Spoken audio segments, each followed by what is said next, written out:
दोस्तों, welcome to the YouTube channel Genius Commerce Academy यानी कि जीसीए। आज की क्लास में हम लोग पढ़ेंगे एक्टिविटी रेशियो के बारे में। और एक्टिविटी रेशियो में एक रेशियो है जिसका नाम है इन्वेंट्री टर्नओवर रेशियो। तो बेसिकली आज की इस वीडियो में हम लोग इसी रेशियो को पूरा का पूरा कवर करेंगे।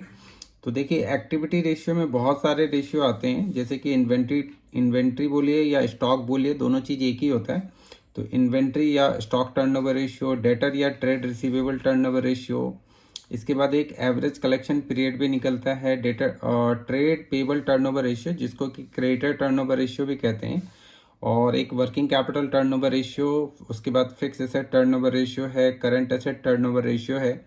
तो अभी की जो क्लास है, इस क्लास में हम लोग इन्वेंट्री टर्नओवर रेशियो को पूरा का पूरा कंप्लीट करेंगे, जिसको कि हम लोग स्टॉक टर्नओवर रेशियो भी कहते हैं। इस रेशियो का मुख्य मकसद ये होता है, मेन जो ऑब्जेक्टिव होता है वो ये होता है कि जो स्टॉक हम बना रहे हैं, यानी कि जो भी प्रोडक्शंस हमारा चल रहा है, वो प्रोडक्शन में ज़्यादा पैसा तो नहीं फंसा हुआ। कहने का मतलब जो भी हम सामान बना रहे हैं वो सामान बिक रहा है या नहीं बिक रहा है। अगर ये रेशियो ज़्यादा आता है, मतलब ये जो रेशियो आता है ये टाइम्स में निकल कर आता है, तो जितना ज़्यादा आएगा उतना ज़्यादा अच्छा माना जाएगा ये रेशियो। यहाँ पर जो इन्वेंट्री टर्नओवर रेशियो है उसको स्टॉक टर्नओवर रेशियो भी कहते हैं, पहले भी मैंने बताया था। और इसका जो फॉर्मूला है इन्वेंट्री टर्नओवर रेशियो का, इसको आपको याद रखना है कि कॉस्ट ऑफ गुड सोल्ड बट्टे में एवरेज इन्वेंट्री। तो cost of good sold upon में एवरेज इन्वेंट्री, और इसका जो आंसर आएगा वो टाइम्स में आएगा। ये जितना ज़्यादा रहेगा उतना ज़्यादा अच्छा माना जाएगा, कम रहेगा तो इसका मतलब जो स्टॉक है, जो भी सामान फैक्ट्री के अंदर बन रहा है वो ज़्यादा बिक नहीं रहा है, वो लोअर लेवल पे है। यहाँ पर ये बात तो मैं फिर से दोहरा दूं कि कॉस्ट ऑफ गुड सोल्ड को cost of revenue from operation भी कहते हैं। तो यहाँ पर जो कॉस्ट ऑफ गुड सोल्ड है उसकी जगह अब cost of revenue from operation भी लिखा रहता है। तो जो न्यू बुक होगी उसमें cost of revenue from operation ही ज़्यादा लिखा रहेगा। तो cost of revenue from operation या कॉस्ट ऑफ गुड सोल्ड, जो भी आप बोलना चाहे बोल सकते हैं, कोई इसमें प्रॉब्लम आपको नहीं आएगी। मतलब अगर आप एग्जाम में बना रहे क्वेश्चन, तो वहाँ पर अगर आप cost of revenue from operations लिखते हैं या फिर कॉस्ट ऑफ गुड सोल्ड लिखते हैं, इससे कोई फ़र्क ज़्यादा पड़ता नहीं है। यहाँ पर जो कॉस्ट ऑफ गुड सोल्ड है, इसके दो फॉर्मूले हैं जिनको आपको याद करना पड़ेगा। जो पहला फॉर्मूला है वो है कि opening inventory plus purchases plus direct expense minus closing inventory अगर आप करते हैं तो आपको कॉस्ट ऑफ गुड सोल्ड पता लग जाएगा। जो कॉस्ट ऑफ गुड सोल्ड है उसी को cost of revenue from operation भी कहते हैं, पहले भी बता दिया। और जो दूसरा फॉर्मूला है वो है cost of good sold equal to sales में से अगर आप ग्रॉस प्रॉफिट को माइनस करेंगे तो कॉस्ट ऑफ गुड सोल्ड आ जाएगा। तो जब कभी भी आप इन्वेंट्री टर्नओवर रेशियो पढ़ते हैं या इन्वेंट्री टर्नओवर रेशियो के आप क्वेश्चन करेंगे, तो आप क्या देखेंगे कि कभी कभी आपको ओपनिंग स्टॉक निकालने के लिए आएगा, कभी कभी क्लोजिंग स्टॉक निकालने के लिए आएगा, कभी परचेज भी निकालने के लिए आ सकता है, कभी ग्रॉस प्रॉफिट भी निकालने के लिए आ सकता है, कभी सेल्स भी निकालने के लिए आ सकता है। और एक सिंपल क्वेश्चन में आपको ये फॉर्मूला पुट करने के लिए आएगा। लेकिन ज़्यादातर क्वेश्चनों में या तो कॉस्ट ऑफ गुड सोल्ड निकालो या एवरेज इन्वेंट्री निकालो या इन्वेंट्री टर्नओवर रेशियो सिंपली निकालने के लिए बहुत कम आता है। यहाँ पर अगर एवरेज इन्वेंट्री का फॉर्मूला देखें तो एवरेज इन्वेंट्री का फॉर्मूला बड़ा सिंपल है कि आप opening inventory plus closing inventory, उसको 2 से आप भाग कर दीजिए, यानी कि opening inventory plus closing inventory बटे में 2, तो आपका आ जाएगा। यहाँ पर कुछ नॉर्मल बात कि इन्वेंट्री इक्वल टू स्टॉक भी होता है, और इन्वेंट्री टर्नओवर रेशियो, ये जो मैंने लिखा है नीचे में देख रहे हैं इन्वेंट्री टर्नओवर रेशियो, जिसको हम लोग अब से स्टॉक टर्नओवर रेशियो या मतलब अब मैं शॉर्टकट यूज़ करूँगा, ITR या STR करके यूज़ करूँगा। तो मैं इसके ऊपर आपको कुछ क्वेश्चंस करके दिखा देता हूँ, जिससे जब आप बुक से क्वेश्चन करेंगे तो आपको आसान लगेगा। तो आइए सबसे पहले लेते हैं पहला क्वेश्चन, जो कि आपको देखना है, और ये पहला क्वेश्चन है। तो ये पहला क्वेश्चन आप खुद से पहले सॉल्व करने की कोशिश करो। आप इसको बढ़िया से कॉपी पे नोट डाउन कर लीजिए और सॉल्व कीजिए, और मैं अब सॉल्व करता हूँ इसको। पहले आप सॉल्व कर लो, फिर मेरा सॉल्यूशन देख लेना, उसके बाद आपसे ये बहुत जल्दी सॉल्व हो जाएगा। यहाँ पर जो रेवेन्यू फ्रॉम ऑपरेशन है, मतलब कॉस्ट ऑफ गुड सोल्ड, इसको नहीं बोलेंगे, इसको सेल्स बोलेंगे। आप ध्यान से, ये रेवेन्यू फ्रॉम ऑपरेशन है, और यहाँ पर जो मैंने लिखा हुआ है वो है कि cost of revenue from operation. तो बहुत बार कंफ्यूजन होता है कि ये रेवेन्यू फ्रॉम ऑपरेशन को ही हम COGS मान लेते हैं। ध्यान दीजिएगा कि रेवेन्यू फ्रॉम ऑपरेशन के आगे कॉस्ट ऑफ लगा दिया, वो कॉस्ट ऑफ गुड सोल्ड हो गया।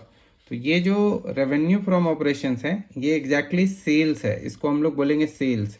और यहाँ पर जो ग्रॉस प्रॉफिट रेशियो है वो है 10% है, और एवरेज इन्वेंट्री ऑटोमेटिकली दिया हुआ है, तो यहाँ पर आपको एवरेज इन्वेंट्री निकालने की ज़रूरत नहीं है। तो ये क्वेश्चन बहुत आसान है। सबसे पहले आप यहाँ पर जब आप इसका सॉल्यूशन करेंगे तो आप यहाँ पर ग्रॉस प्रॉफिट निकाल लीजिए। तो ग्रॉस प्रॉफिट इक्वल टू आप लिखिएगा कि revenue from operation, revenue from operations, और चूंकि ये 10% है तो इसीलिए 10/100 हो जाएगा। ये जो रेवेन्यू फ्रॉम ऑपरेशन है ये क्या है आपका, तो ये है सेल्स है, दिस इज सेल्स, ओके। और यहाँ पर 4 लाख, तो 4 लाख, और 4 लाख इंटू में आप क्या करेंगे 10/100 इक्वल टू 40,000 आ जाएगा। तो ग्रॉस प्रॉफिट आया 40,000। तो फिर आप COGS आ सकता है। COGS कौन से फॉर्मूले से आएगा, तो COGS अगर आप देखेंगे तो इस फॉर्मूले से आएगा COGS। यहाँ पर जो COGS आएगा वो सेल्स माइनस ग्रॉस प्रॉफिट से आएगा। तो यहाँ पर इसीलिए COGS जब आप लिखेंगे तो देखिए COGS का फॉर्मूला हो जाएगा सेल्स माइनस ग्रॉस प्रॉफिट, और सेल्स में से ग्रॉस प्रॉफिट को माइनस करते हैं तो सेल्स ऊपर लेकर आए हैं हम लोग, यहाँ पर 4 लाख है और ग्रॉस प्रॉफिट 40,000 है। तो यहाँ पर 4 लाख, और 4 लाख में से 40,000 माइनस करेंगे तो ये आ जाएगा 3,60,000। इसके बाद फिर आपको निकालना है इन्वेंट्री टर्नओवर रेशियो। तो ITR में लिख रहा हूँ, ITR इक्वल टू क्या होता है, तो COGS अपॉन में एवरेज इन्वेंट्री, इसको भी मैंने शॉर्टकट लिख दिया। तो यहाँ पे COGS 3,60,000 आया, और जो एवरेज इन्वेंट्री है वो क्वेश्चन में गिवन ही है 55,000, ऊपर आप देख सकते हैं। तो इसको अब हम लोग यहाँ पर डिवाइड कर लेते हैं। तो 3,60,000 डिवाइड बाय 55,000, ठीक है। तो ये जो आया ये आया 6.55 टाइम्स लिख सकते हैं इसको, ओके। तो ये तो क्वेश्चन हो गया। अब एक दूसरा क्वेश्चन करते हैं, ये वाला। यहाँ पर भी आप देखेंगे कि जो एवरेज इन्वेंट्री है वो गिवन ही है, उसके बाद इन्वेंट्री टर्नओवर रेशियो भी गिवन है, सेलिंग प्राइस 25% ऑन कॉस्ट लिखा हुआ है। तो सेलिंग प्राइस जो है वो 25% ऑन कॉस्ट पे है, यानी कि आप इसको ये मान के चल सकते हैं कि ऑन कॉस्ट से ऊपर किया हुआ है। तो यहाँ पर अगर आप ITR का फॉर्मूला लगाएं, ITR, ये सॉल्यूशन बना रहा हूँ मैं यहाँ से, ITR इक्वल टू क्या हो जाएगा, COGS अपॉन में एवरेज इन्वेंट्री।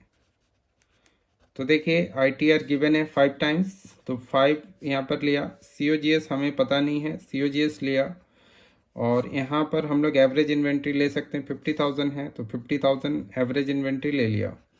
इस तरीके से ये इससे मल्टीप्लाई हो जाएगा, ये इधर आ जाएगा। तो COGS इक्वल टू 2,50,000, क्योंकि 50,000 को अगर आप 5 से मल्टीप्लाई करेंगे तो 2,50,000 आ गया, COGS आ गया। इस प्रकार से आप, मैं यहाँ पे बना देता हूँ, ठीक है। अगर आप ग्रॉस प्रॉफिट निकालें तो जो ग्रॉस प्रॉफिट है वो लिखा हुआ है यहाँ पर एक तरीके से ऑन कॉस्ट है, सेलिंग प्राइस ऑन कॉस्ट है, आप इसको ये मान के चल सकते हैं कि ऑन कॉस्ट से अबव है। तो यहाँ पर 2,50,000 है, तो 2,50,000 का आप 25/100 निकालेंगे। तो यहाँ पर जो है, यहाँ पर आप इसको निकालिए, तो इसको हम लोग करते हैं 25/25 625 ही होता है। 2500, ये 2 0 कट जाएगा, मल्टीप्लाई 25, तो ये आ जाएगा 62,500। अब इसके बाद आप यहाँ पर सेल्स निकाल सकते हैं, सेल्स इक्वल टू 62,500 प्लस यहाँ पर हम लोगों का जो COGS आया था 2,50,000। तो यहाँ पर इसको आप जोड़ दीजिए, ये जो भी आया आपका प्लस 2,50,000, तो यहाँ पर आ जाएगा 3,12,500।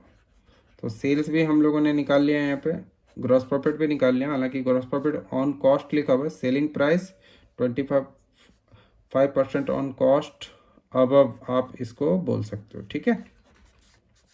तो ये भी आपको समझ में आ गया होगा। अभी आपको एक और क्वेश्चन सिखाते हैं, इसी तरीके के इस पे क्वेश्चन सब रहेंगे। जैसे कि ये ले लेते हैं क्वेश्चन, ये देखिए, ये थोड़ा सा अलग सा क्वेश्चन ले लिया हम लोगों ने। ऐसे क्वेश्चनों में ज़्यादातर आप लोगों को प्रॉब्लम आता है कि यहाँ पर देखो कॉस्ट ऑफ रेवेन्यू दिया हुआ है, इसका मतलब ये COGS है 3 lakhs का, इन्वेंट्री टर्नओवर रेशियो 6 times है। बट यहाँ पर लिखा हुआ find out the value of opening inventory अगर ओपनिंग इन्वेंट्री 10,000 कम है, less than the closing inventory, तो क्या होगा। तो ऐसे केस में इसका जो सॉल्यूशन होगा वो बड़ा आसान हो जाएगा। जैसे कि ITR इक्वल टू COGS, तो COGS अपॉन में एवरेज इन्वेंट्री।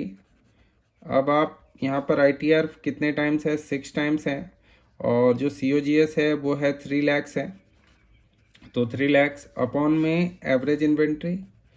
तो जो एवरेज इन्वेंट्री है वो अब निकल सकता है, ये इधर आ जाएगा। तो इसीलिए average inventory equal to 3 lakh को 6 से डिवाइड कर दीजिए तो 50,000 आ गया। ये हमारा एवरेज इन्वेंट्री आया।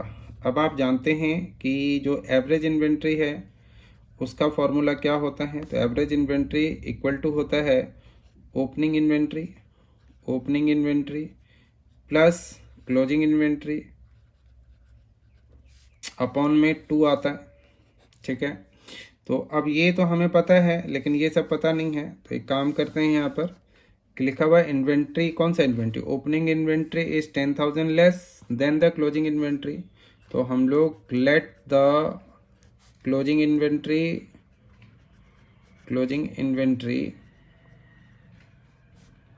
ट्री बी एक्स, हमने इसको एक्स ले लिया। तो ओपनिंग इन्वेंट्री इक्वल टू क्या होगा, ओपनिंग इन्वेंट्री बराबर हो जाएगा कि देखो ओपनिंग इन्वेंट्री क्या लिखा हुआ है, 10,000 लेस है, तो x माइनस 10,000 हो जाएगा। सो हमारे पास ओपनिंग भी आ गया, क्लोजिंग भी आ गया। इस फॉर्मूले में अब इसको फिट कर सकते हैं। तो एवरेज इन्वेंट्री हमने निकाला था यहाँ पे 50,000, यानी कि आप ऐसा कह सकते हैं कि ओपनिंग इन्वेंट्री कितना है, तो ये है, तो x माइनस 10,000 और plus x closing inventory upon में अगर 2 करेंगे तो हमारा एवरेज इन्वेंट्री निकल आएगा कितना, 50,000। अब इसको यहाँ से सॉल्व कर लेते हैं यहाँ पर। तो ये देखिए क्या हो जाएगा, 1 लाख हो जाएगा, और यहाँ पर आप देखेंगे 2x हो जाएगा। 2x माइनस 10,000 बराबर 1 लाख। इसी तरीके से यहाँ पर हम लोग इसको इससे माइनस कर सकते हैं। तो 2x इक्वल टू 1 लाख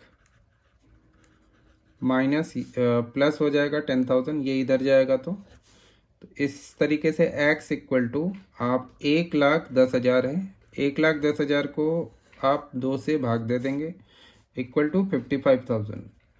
तो यहाँ पर आपने क्लोजिंग इन्वेंट्री 55 लिया था, तो 55 में से x माइनस करेंगे, ये 10,000 माइनस करेंगे, मतलब 45,000 आ जाएगा ओपनिंग इन्वेंट्री। एक और ऐसे ही क्वेश्चन में करके आपको दिखा देता हूँ। जैसे कि ये क्वेश्चन है, यहाँ पर सेल्स गिवन है, ग्रॉस प्रॉफिट गिवन है, closing stock is more by 4,000 than the opening stock. तो यहाँ भी ऐसे ही आप निकाल सकते हो। सबसे पहले जो इसका सॉल्यूशन बनेगा वो इस तरीके से बनेगा कि उसके बाद जैसे एक और क्वेश्चन आपको करके दिखा देते हैं। जैसे कि देखिए ये क्वेश्चन है, तो इसमें एक है कि cost of good sold ₹3 lakhs है, इन्वेंट्री टर्नओवर रेशियो 8 times है, opening stock 2 times more than the closing stock, calculate opening and closing stock. तो इस क्वेश्चन में सबसे पहले हम लोग क्या करेंगे कि सॉल्यूशन जब हम लोग करेंगे यहाँ पर, तो यहाँ पर सबसे पहले आप ITR लिख दीजिए, inventory turnover ratio equal to COGS upon में एवरेज इन्वेंट्री। तो COGS अपॉन में एवरेज इन्वेंट्री, ITR तो गिवन ही है 8, COGS गिवन है 3 lakhs, और हमारे पास एवरेज इन्वेंट्री इस प्रकार से आ जाएगा।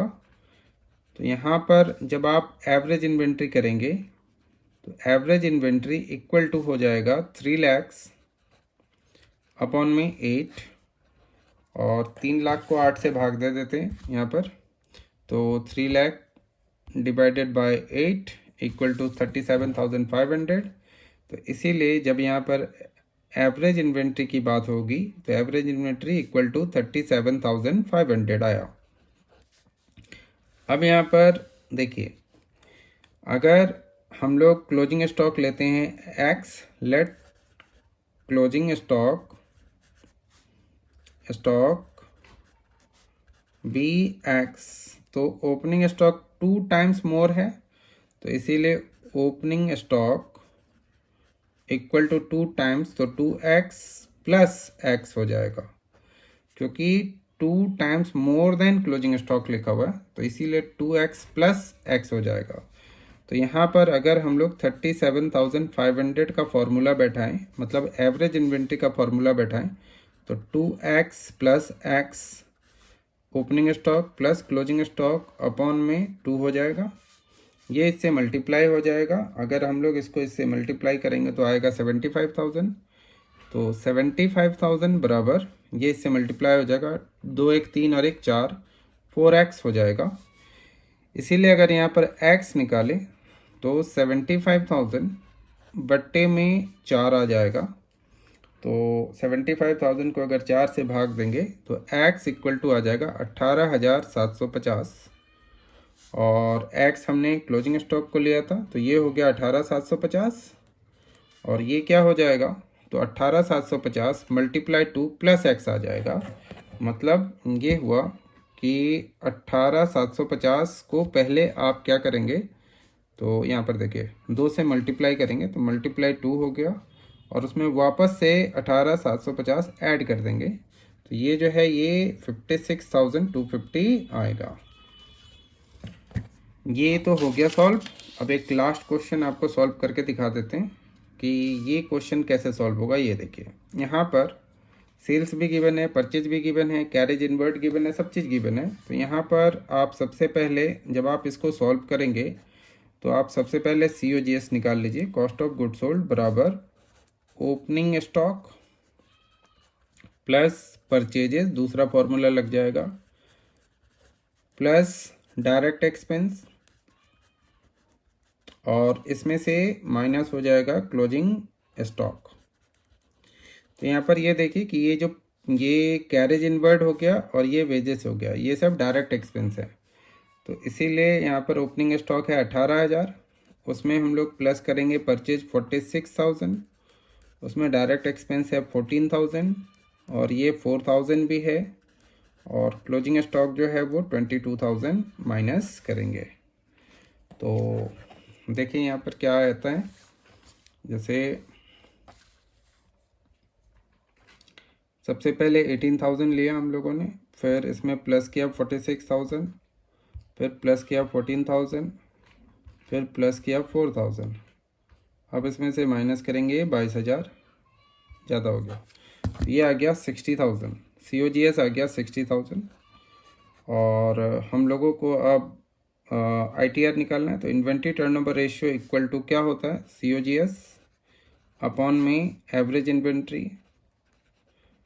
तो COGS अपॉन में एवरेज इन्वेंट्री अगर हम लोग करेंगे तो यहाँ पर COGS तो है 60,000 है, और यहाँ पर हम लोग निकाल लेते हैं एवरेज इन्वेंट्री। तो एवरेज इन्वेंट्री बराबर क्या होगा, ओपनिंग स्टॉक 18, क्लोजिंग स्टॉक 22, तो 18,000 प्लस 22,000, और इसके नीचे 2 कर देते हैं, तो 18 और 12 40, 40 को 2 से भाग देंगे तो 20,000 आएगा।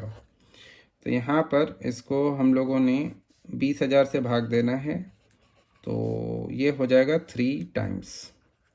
तो मैंने कुछ अलग अलग तरीके के क्वेश्चंस आपको करके दिखाया इन्वेंट्री टर्नओवर रेशियो पे, और जो इन्वेंट्री टर्नओवर रेशियो है उसका आपको ये पूरा का पूरा फॉर्मूला दिख रहा है यहाँ पर, तो इसको स्क्रीनशॉट लेके आप रख सकते हैं, और आपके बुक में क्वेश्चन होगा, उन क्वेश्चनों को आप बनाओ, और मुझे उम्मीद है ज़रूर बनेगा। तो आज की इस क्लास में हम लोग इतना ही करते हैं, फिर हम लोग नेक्स्ट क्लास में आगे करेंगे, ठीक है। तो आज के लिए इतने ही, thanks for watching the video, good bye.